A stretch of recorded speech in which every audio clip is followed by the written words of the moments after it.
Hello friends, आइए फिर से आपको एक नए सवाल का सॉल्यूशन दिखाते हैं। ये सवाल आपको यदि बेसिक से बनाइएगा तो बहुत ही लेंदी इसका सॉल्यूशन रहता है।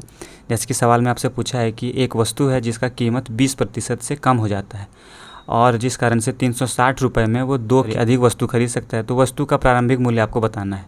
तो जैसे कि आप समझ सकते हैं कि 360 ही रुपये है, मतलब जब कीमत कम हो गया उससे पहले भी उसके पास 360 रुपये था और पहले की स्थिति और बाद की स्थिति दोनों के में उसके पास 360 ही रुपये रहेंगे।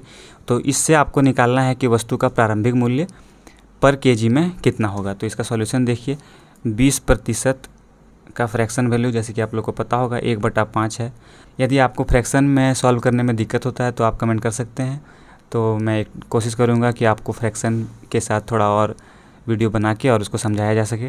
तो आइए देखते हैं। बोला गया है कि 20% कम हो जाता है, तो 20% का फ्रैक्शन वैल्यू होगा 1/5। मतलब जो वस्तु है उसकी कीमत में 5 से 4 रुपये की कमी आती है। तो जो कीमत में 5 से 4 रुपये की कमी आ रही है तो वस्तु के कंजम्पशन यानी वस्तु की जो खरीद होगी उसमें कितने की वृद्धि होगी। तो इसका जस्ट अपोजिट 4 से 5 ऐसे आपको देखना है। ये उल्टा इसीलिए हो रहा है क्योंकि जो मेरा रुपीज़ है 360 रुपया, ये मेरा दोनों स्थिति में सेम है। तो आप देख सकते हैं 4 से 5 अब वस्तु खरीदेगा तो क्या बोला है, वो 2 किलो अधिक वस्तु खरीद सकता है। तो 4 से 5 में अंतर कितने का आ रहा है, 1। तो 1 का वैल्यू दिया है आपको 2, तो आपको निकालना है प्रारंभिक मूल्य क्या है। तो 4 का वैल्यू होगा 4 गुना 2 और ये 8 के बराबर होगा।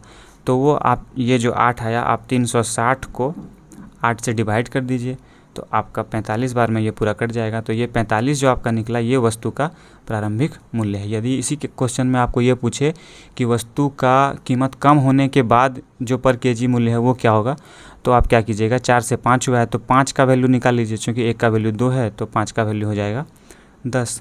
तो 360 को यदि आप 10 से डिवाइड कर दीजिएगा तो 36 रुपीज़ पर केजी ये आपका आ जाएगा कम होने के बाद का प्राइस। उम्मीद करते हैं आपको ये सॉल्यूशन समझने में आसानी हुआ होगा और ये सवाल आपको आगे बनाने में कोई दिक्कत नहीं होगी।